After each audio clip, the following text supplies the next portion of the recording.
you'll instantly recognise the silhouette of this car as an AC Cobra. This one's a little bit different, and you probably won't have heard of these. This is a Mark IV AC Cobra, built in England in the 1980s by a company called Autokraft.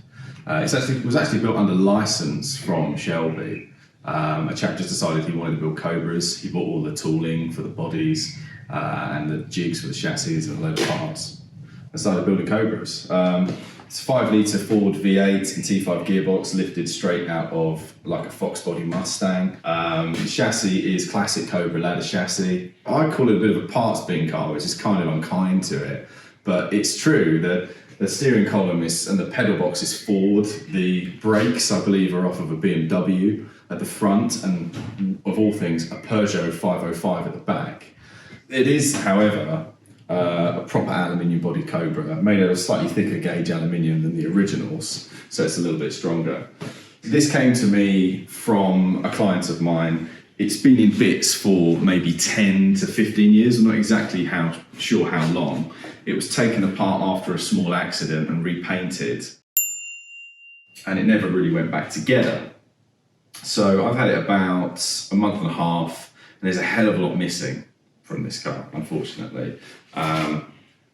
So I've had to source a radiator, for example. There aren't any seats. We've got to get some seats for it. This is not the correct windscreen, and we're missing the mirrors and the wind deflectors that it would have had on it at the sides.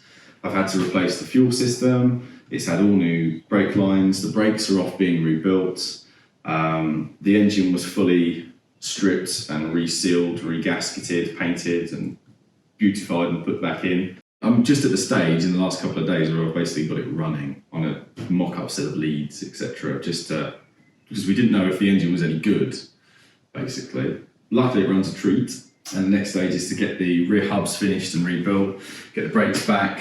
We're waiting for some springs to be manufactured for this, because bizarrely we only got 3 of the coil springs with it. Don't know what happened to the other one. So we had one at the front, so we had that rate tested, and now we're having a new pair made to the exact specifications. So far, I've sorted out a hell of a lot of electrical gremlins and got everything on the car working. We fitted all the lights, we fitted the engine and gearbox, we've done a load of restoration work in the engine bay, repaired the damaged inner arch liners from the accident, because that left-hand one was basically completely destroyed. Sourced the new steering column because the end of it was bent from the accident. Sourced an intermediate shaft on the steering column, which was a bit randomly, it turned out to be Range Rover. I found a picture of one online, ordered it, and it just went straight in like a glove, so that was ideal. I need to get the brakes back next week, so I'll get those fitted. So once this is done, we're gonna do a nice feature film about this car for YouTube, some more information on them, and also some nice driving shots and some of that lovely audio that you get from the Ford V8 and Cobra. Thank you very much for watching. Please consider liking and subscribing to the channel.